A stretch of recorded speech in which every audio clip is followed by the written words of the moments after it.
I'll begin with the beginning because it situates me in the situation that we're going to be talking about, which is of a child in hiding. I was born on August 5, 1940, in The Hague, Holland. Holland had been invaded and occupied by the Germans the previous May 10th, so we were 3 months into the occupation. The hospital in which I was born had already been partly requisitioned by the Gestapo.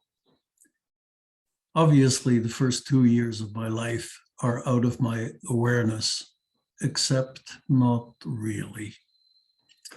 Things were happening at a clip and a pace that were all filled in by adults later, but glimmers of even that earliest past appear and reappear in my life and in my dreams. The occupation of Holland was a particularly brutal one.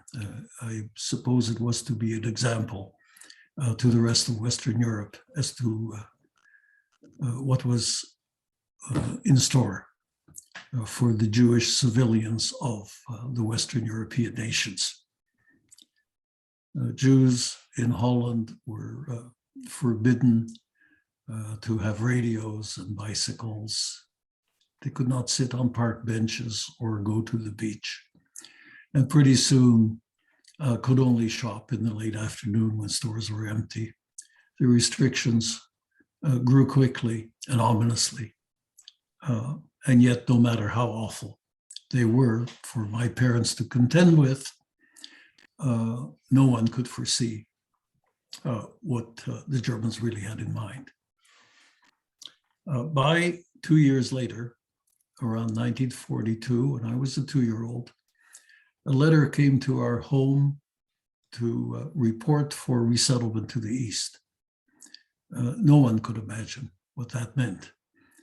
My father, who was a rugged individualist and quite obstinate, realized something that he had witnessed himself, and that was that his friends were being deported. It was known where they were going. They were going to a collection place for Jews, Westerbork in northern Holland, and from there, presumably for slave labor to Germany. He realized that in those 3 months or so that deportations were taking place, that was from May 1942 onward, we were now in August, no one had come back. None of his friends had returned. There were no postcards, mail, contact of any kind. And he thought wisely, as it turned out, that something much more worrisome was happening, that resettlement to the east meant something else entirely. But no one in Holland at that time knew that Westerbork was mainly a way station on the route to Auschwitz and to Sobibor. When we received the letter to report on August 19th, 1942, we fled our home immediately, within an hour, taking nothing with us, not even a photo album, especially a photo album.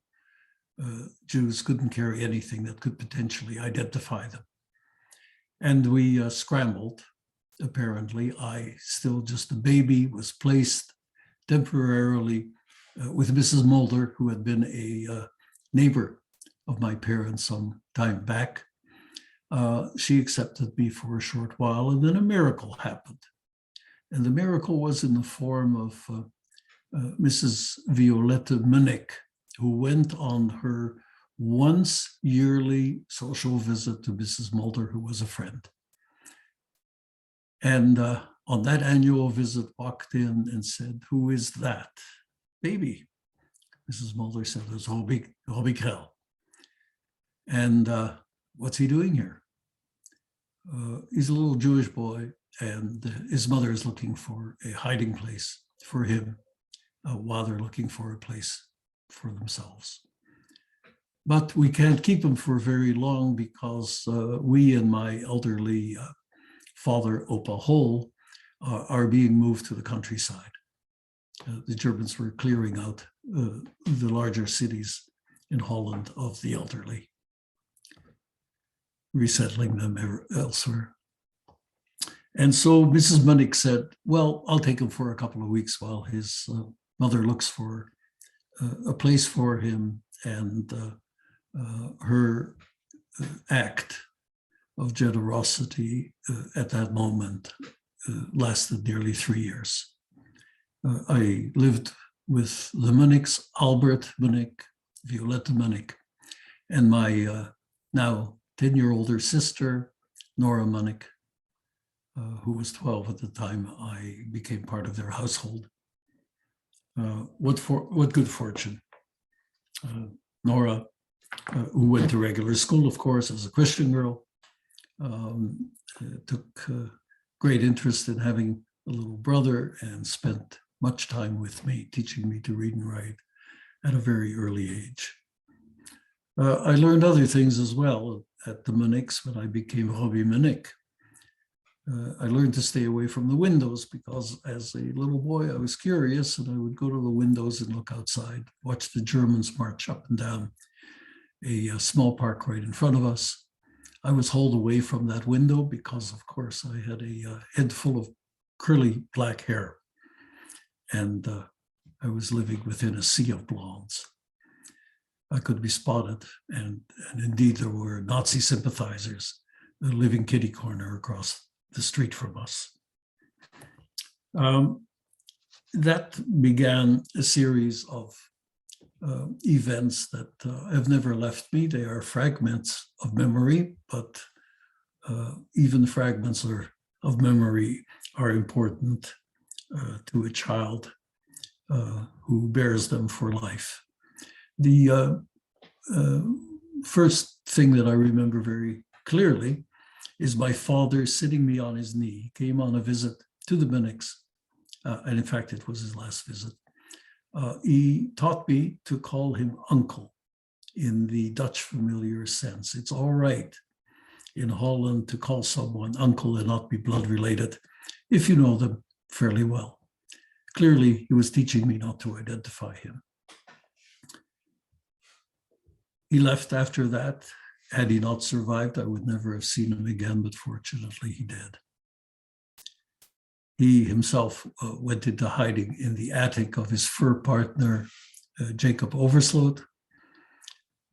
And my mother ended up on false papers proclaiming her as a Swiss citizen, and that was provided by the resistance. Living with the Munnicks was remarkable and unremarkable. Unremarkable in the sense that they treated me as a normal family member, perhaps. I got even better treatment from them because they loved me so much. And the life was pretty settled except for the presence of danger, the perception of danger. I don't know how as a 2-year-old you begin to learn the perception of danger, except perhaps through the anxiety of the people around you. And they must have been anxious because at the time that they accepted me, they were not yet aware of the dangers to Jews and to themselves. But it slowly seeped in. It became clear that they had undertaken a task that could lead to great trouble for everyone. However, Nora, who attended school regularly, kept silent. And as it turned out, many other people in my surroundings kept silent. Later in life, I calculated that there must have been 2-3 dozen people who knew I was there. And had only one talked, it could have presented the end. one could not make many mistakes in those days of Jew hunting children. The only serious mistake was made by my caring sister Nora. I must have been about 3 years old when she took me out in a baby carriage and placed all of us at great risk. One day, some 40 years after the war, I said to Dora, by the way, Dora, tell me, where were we going when you took me in the baby carriage? She said, Jongetjie, little boy, never happened. I said, I remember it very clearly because you put me in the buggy, rode me to an area that was underwater. A German soldier came walking over to help you carry the baby carriage through that flooded section of the city. I pulled the blanket over my head to hide. A few weeks later, she relented and she said, well, yes, it did happen, and we were going to your mother's. I said, did we make it? And she said, yeah, we did. So after the moment the German soldier came up to the baby carriage and I hid myself, from that moment, my memory stops. And it does stop for very good reason, because this is what happened. We made it to my mother's house, my mom's house. And it was the day that the Gestapo knocked on the door and searched her little apartment. We were hidden under the bed, Nora and I. Well, she talked them away using a near Swiss/German accent, and we were not discovered. So there's good reason not to remember such events, and for Nora not to wish to remember. We went back again at great danger after curfew. So she nearly got us all killed. And it's the only time I recall mother and father being punitive to her. They were furious, of course, and thank goodness she did not get angry with them and reveal my presence in any way. The circumstances of hiding are present in me to this day. For example, you all know what 2 to 5 year old little boys are like. They're boisterous, intrusive, curious, make a lot of noise, cry a lot, make demands. I had no demands. I cooperated. I did not cry, ever. I collaborated, so to speak, with my mother's wishing everything good for me. So, for example, when we were in the hunger winter of 1944-45 and eating tulip bulbs and sugar beets, she would say that the bulbs that she was making for me were potatoes. And I would thank her for making me potatoes. I knew exactly what I was eating, but I cooperated with her. Mother lied to me,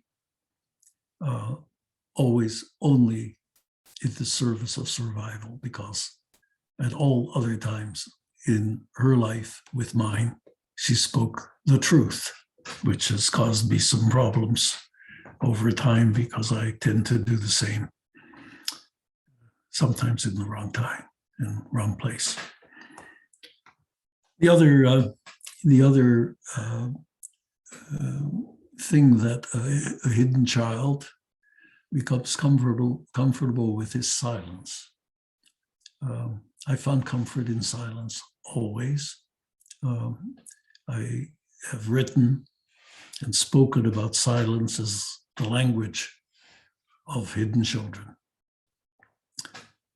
It became a way of being that lasted later into life. The fact that I don't complain about anything caused me great difficulty as an adult, because although I'm a physician and I know things about the body and medicine and difficulties, reality hit when I got right lower abdominal pain and wrote it off as a flu, as I had tended to always write off any signs of physical illness, because I never ever reported as a child about any pain, knowing nothing could be done about it anyway. And so when I was 46 years old, I had this right lower quadrant pain and ignored it and ended up walking around for 6 days with a ruptured appendix, which when it finally put me down was near fatal. And that is how I handle illness. I ignore it, as I had done as a child.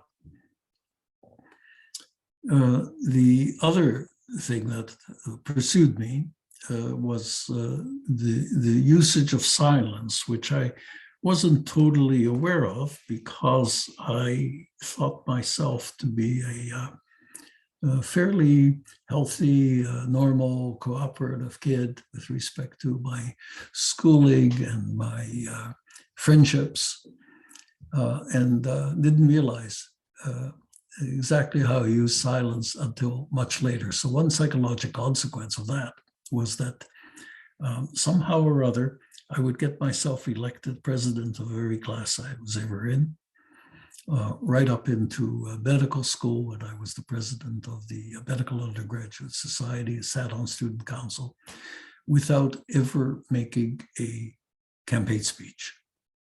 I was too shy, too uncomfortable to stand up in front of my peers and advertise myself. But I was not too shy to have individual relationships with everyone so that my votes were in the bag, so to speak. And I moved that way in silence, unless something forced me to break it. And it had to be a big deal, something very, very important. We made it to 1945, to liberation. And at that point, I discovered that my own parents were still alive, although I did not recognize them as my parents. They came for me. So my Jewish parents took me back from my Christian ones, and that certainly was a day where I cried 3 years worth. However, they were brilliant in retrospect as to how they handled my situation. Nora was devastated when her little brother was taken away. I was simply confused about what was happening. After all, I'd been hiding as a Jew without knowing I was a Jew. There was nothing Jewish in my background that I could hang on to or identify with, and here came Jewish parents back for me. The way they handled it was to develop a very warm relationship with the Munniks. And in the post-war years, whenever they went for a trip somewhere in Europe, I simply packed a bag and I went back to the Munniks and went to school from their place. So they more or less shared me. And I was really the happy recipient of two sets of loving parents. Liberation, 1945, May 5th. It was a very confusing day. When people talk of liberation, they really mean it because, say, for the Dutch population, it was liberated for the most part. Their families were still intact. They were able to go back to one another and start life more or less as they had been before the war. For Jews, that was not so. For us, it was the daily discovery of new disasters. After all, who knew of the Holocaust? We didn't know of the Holocaust. I was in a room with somebody that initially were strangers. My parents were in an attic in a little apartment block trying to make it through life on no food and living in chronic fear of discovery. ours was a very small world at that time. Now we began to learn how big a world it really was, the world of death and destruction. The news was brought to us by Auschwitz survivors into our old living room. They had known that the Krells had not reported for deportation, and so many returned to us, looking for us in our new home. And I began to hear the stories as a 5-year-old, told in Yiddish, and very ably translated by my 3-year-older second cousin, Millie, who had returned with her parents from Switzerland, to which they had fled just in the nick of time. And Millie would, she was already a linguist, speaking Dutch, German, French, Yiddish, and I think Hebrew already. And she would translate those stories, and we found out what this was all really about. Number one discovery, over 100,000 Dutch Jews had been murdered. A little later, we learned that of the approximate 24,000 to 30,000 Jews who managed to get into hiding, over half were betrayed, and those were primarily children. So out of 108,000 Dutch Jews deported to Auschwitz and Sobibor, only about 3,500 returned, 3,500 to 5,000. It's unclear the precise numbers, although every deportee is duly listed at Westerbork. My parents were now without their parents, brothers and sisters. The Krells, we three were the only survivors of large families. On the Stelzer side of my mother, a cousin has counted 136 murdered. So we were alone. One first cousin survived my father's sister's son. She, Manya, had been murdered in Sobibor. That's how 1945-46 unfolded. There was nothing liberating about it. There was nothing that felt free, because at every corner of walking through the streets of The Hague, my father would point out a window behind which had lived a friend of his, and he often pointed out the home of my grandmother, and I knew that every time he pointed to such a window, it was to mark a place of death, and that is how The Hague felt to be. There was no more eager immigrant than I. When the discussions began in our living room about where to go, my parents went to visit Israel in 1949. I believe they chose not to go there, not only because my dad was a furrier and he said the fur business was not so great in Israel, for good reason, the heat. Also, I think they didn't want to expose me to the possibility of new wars, which they knew were about to come. Then there was a discussion about the United States, and we got visas. But the Oversloot family, who rescued my father, also wanted to get out of Holland because they were religious people, and deeply disappointed in the betrayals by Dutch Nazis.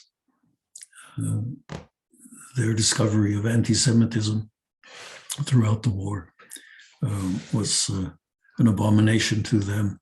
And my father gave them our visas, to which they added a few for their large family, and they went to California. We then considered Australia and Canada.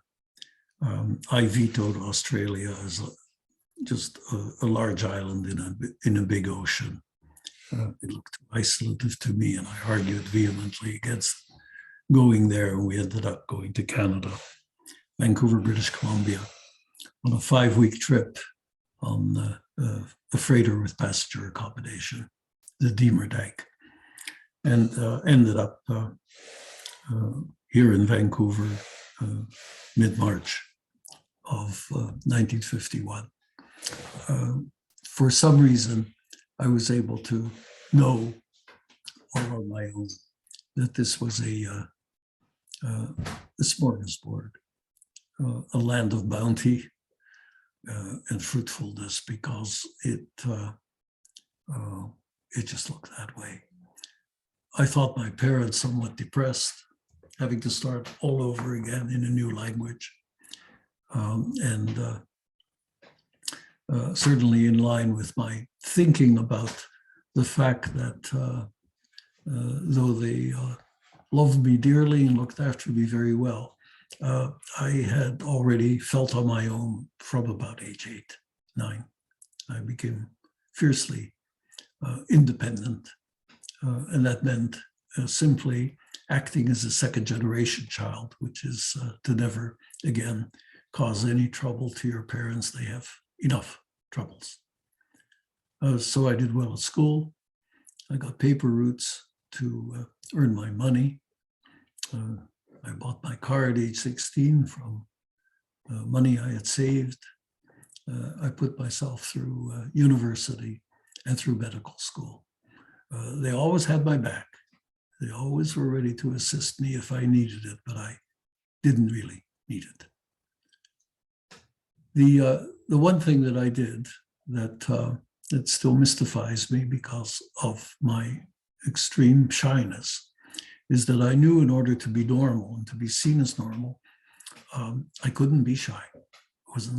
I wouldn't allow myself to be. So within a few weeks of starting school, I had the lead in a play, Franz Schubert, because I could play the piano and I had an accent.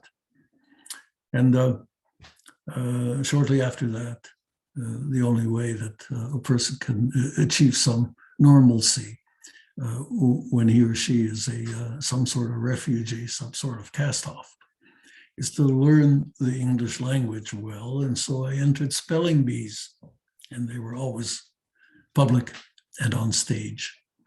How I did those things, I cannot explain. But I was relatively cool and calculating about what normalcy looked like. And so when I was missing a sport, of course, in Holland, I had played soccer.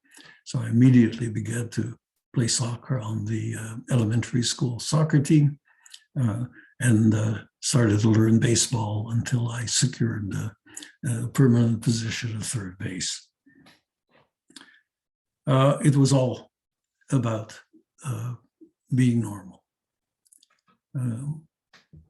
I managed to make good friends and had to tackle the next big void. And that was being Jewish, having been persecuted for being a Jew, learning everything about concentration camps from Auschwitz survivors, hearing the stories that have never left me. I wondered about my place within a Jewish community that I didn't understand. My father took me to the synagogue and he said, I take you here because my father took me, but don't ever expect to see me pray. Well, that was a message of a certain kind. In order to go up against that, I actually joined the choir of the synagogue. It was the synagogue where all the survivors who came to Vancouver went, not necessarily because they believed in God anymore or because they wanted to hang on to the tradition. It was a place to meet as if family. It was a place for reconstituting our connections. And I knew through both the absence of prayer and through the presence of prayer what people were doing about remaining in touch. So I was growing more comfortable in that community, except for one thing: I couldn't learn Hebrew. I could learn everything else easily. Math, science, English, French, didn't matter what. But I had a Hebrew teacher after the war, in about 1947-48, Mr. Krakauer. He was brought in by my parents suddenly, to my surprise, for me to learn Hebrew, and I couldn't. And many years later, I finally figured out that Mr. Krakauer had been a concentration camp survivor himself, and it would have been hard to tell which of the two of us was more depressed. So that didn't work, and I'm still very bad at reading Hebrew, which I do only slowly and with difficulty.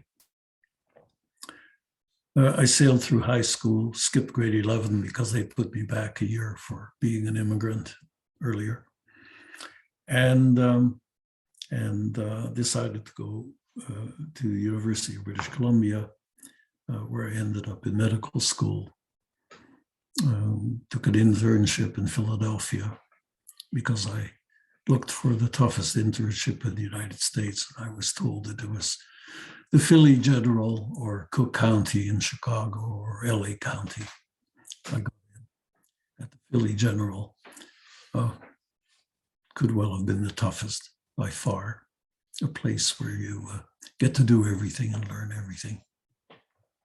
Then followed up with psychiatry at Temple University Hospital, and a year of child psychiatry at Stanford Hospital.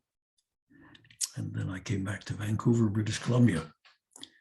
Why did I come back? I was offered positions and places and all the other places that I'd been in.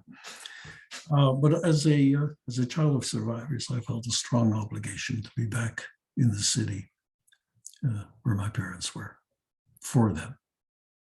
And of course, as life unfolded, I did end up looking after each of them through very difficult times, for them primarily. The Holocaust is something, of course, that never leaves, and I was driven by not only memories but constant learning. For example, I joined the organization Habonim, which is a labor Zionist organization for kids, which had a Camp Miriam, a wonderful place for me to be a counselor and lifeguard. And it not only solidified my Judaism, but it gave me a place, a forum, to begin activities. So to my own amazement, when I was about 14 or 15, I had my own little group of members, children. I was teaching them about the Warsaw Ghetto Uprising. By my mid-20s, I had experiences of various kinds that reminded me very much of my Holocaust roots. And by the mid-70s, when I was about 35, became actively involved through organizing a symposium for high school students, 1,000 a year. I did that with two colleagues, Graham Forst from Capilano College and the head of religious studies at the University of British Columbia, Bill Nichols. I was by then an associate professor of psychiatry. And that symposium runs to this day. It will be going into its something 43rd or 44th year, with a break from the ravages of the pandemic. The fact of the symposium, in which I convinced survivors to speak to thousands of high school students, led me to think of beginning audiovisual testimony, and I taped my first AV testimony in 1978. Again in 79, set up a program at the University of British Columbia with a new society, the Vancouver Holocaust Center Society for Remembrance and Education. And we taped about 140 survivors, which is roughly 1/3 of our survivor community. And I founded a Canadian documentation project as well, affiliated with Yale University. And we were on our way probably a decade or more before the Spielberg project. I then spearheaded the building of the Vancouver Holocaust Education Center, which opened its doors in 1994, and we teach approximately 20,000 children annually. The fact that the Holocaust doesn't go away seems to trouble people much more than it troubles me. The fact that it doesn't go away means it resonates, it's important, it has to be confronted, and it has to serve a purpose. I had never, for many, many years, as I was immersed in these activities, I'd never given much thought to why exactly was I doing this? And then, of course, my fortunate friendship with Elie Wiesel that originated in 1978 and continued until his death 6 years ago, gave me some of the answers, because reading Wiesel and following him and having a chance to talk with him over the years clarified so many things. And one of the things that he said so clearly, he said, the deaths, the murders of 1.5 million children has no meaning. The murders, the deliberate, brutal murders of 1.5 million Jewish children cannot have meaning. So we must confer meaning on it. And that has been my life.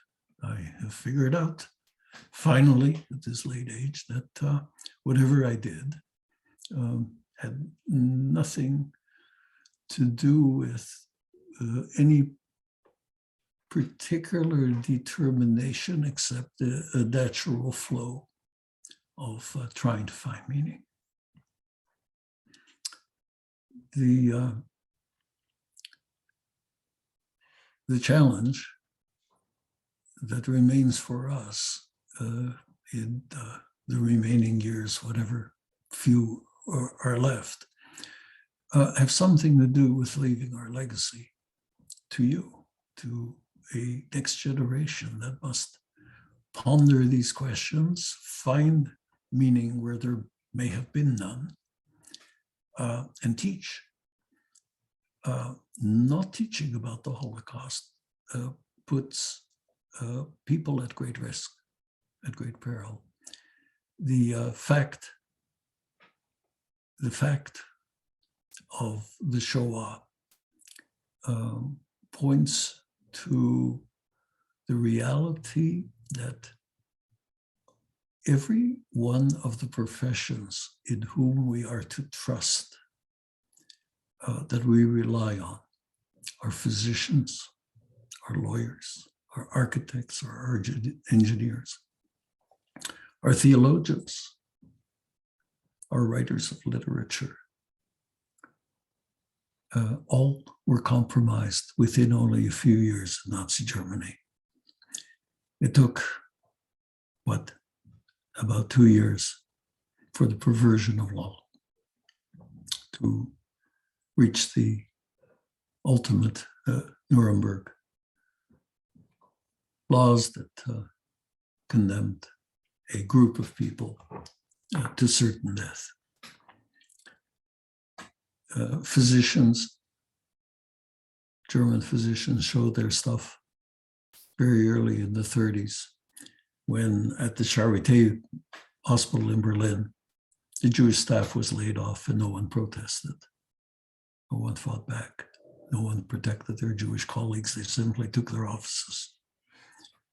At that point, the doctors were lost.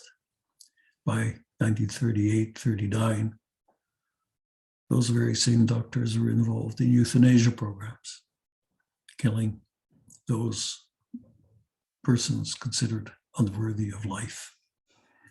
So there goes your legal profession and your medical profession. The philosophers were in league with Nazism. The architects were beginning to build their gas chambers. Auschwitz is being constructed soon after that. It should teach us that every one of our professions is corruptible and requires close watch by all of us. There is no stronger place to learn these lessons than within the Shoah, within the Holocaust. There's so much to learn. Our political machinations are subject to the same autocratic, potentially fascistic modes, and bear the closest of scrutiny so that our democracies do not go under, because we know what happens. I cannot believe, actually, that at this particular moment in time, there are no mandatory courses on looking at the Holocaust from within to recognize what is possible to happen within a profession, that doctors can be taught to be doctors without reference to Nazi medicine, that lawyers can be taught to be lawyers without reference to the perversion of law. We've seen it all. Question is, have we learned anything from it? I'll stop at that point and take questions.